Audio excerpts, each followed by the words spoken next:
Even Lucy loves that water. Yeah, are you the tour guide? Okay. I knew it. I told him, I'm like, not a lot of people come down the beach and just watch.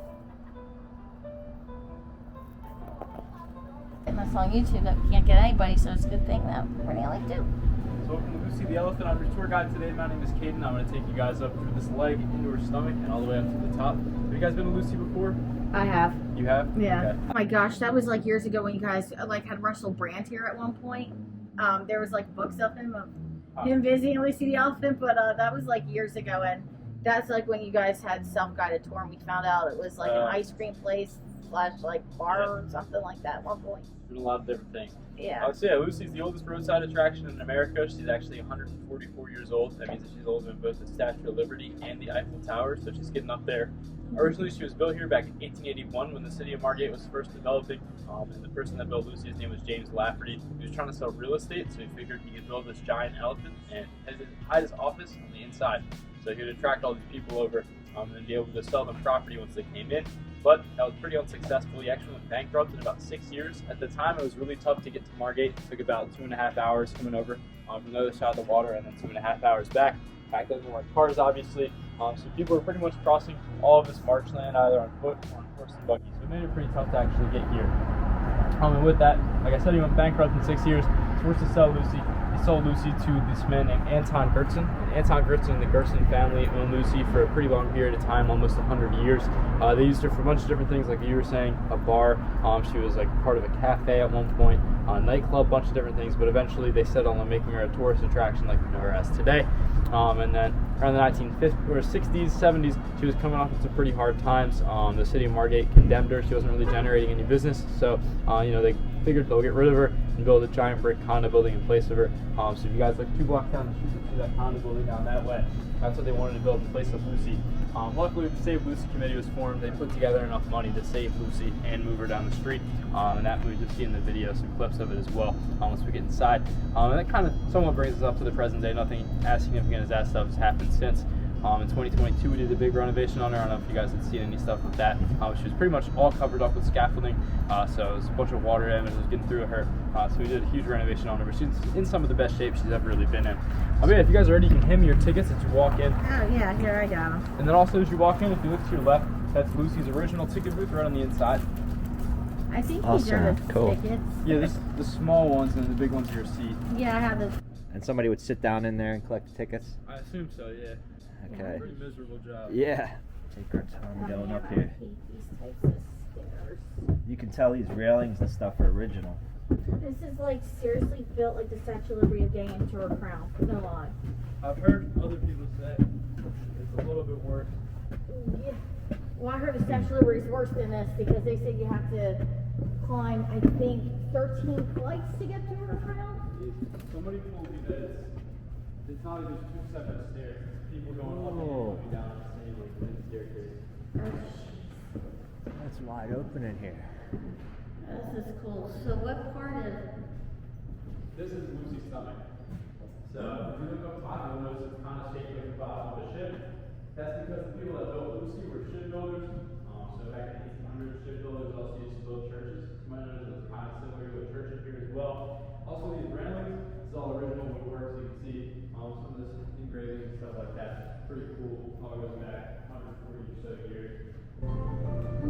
Let's take a look at the world of James Lafferty in 1881. There were only 38 states in America.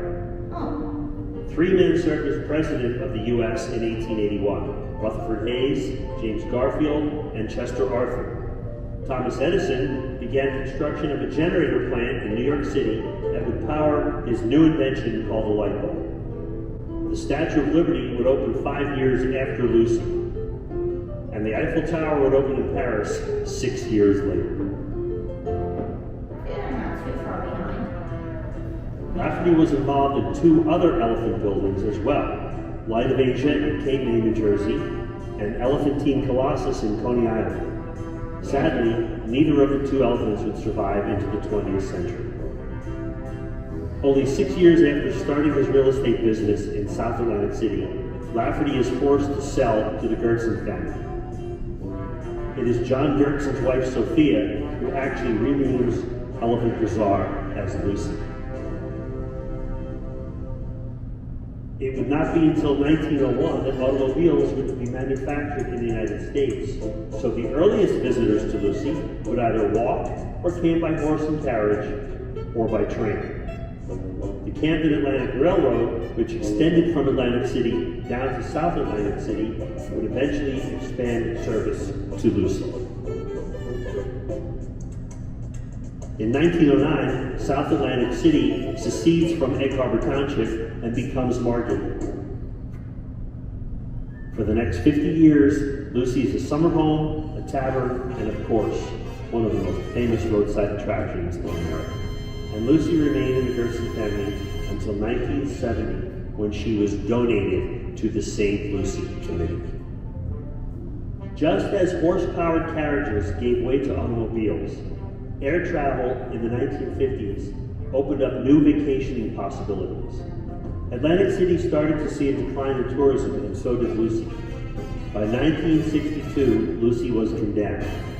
She sat for an additional 7 years until 1969, when she faced imminent destruction. That's when Josephine Herron, Ed Carpenter, and Sylvia Carpenter, and a local group of activists came together to form the Save Lucy Committee.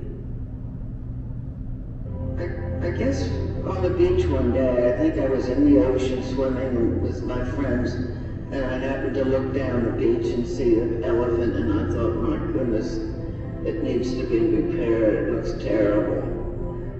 I was shocked to see the condition that it was in, and I spoke to my friend, and I said, don't you think somebody ought to do about it?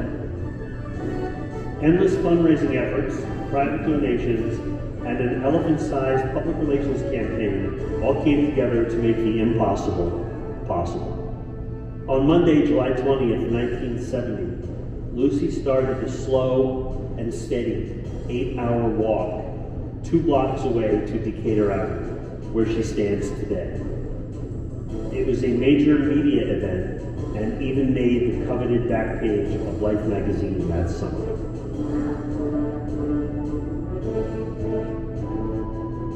Now the real heavy work began to restore Lucy. 4 more years and Lucy finally reopened to the public.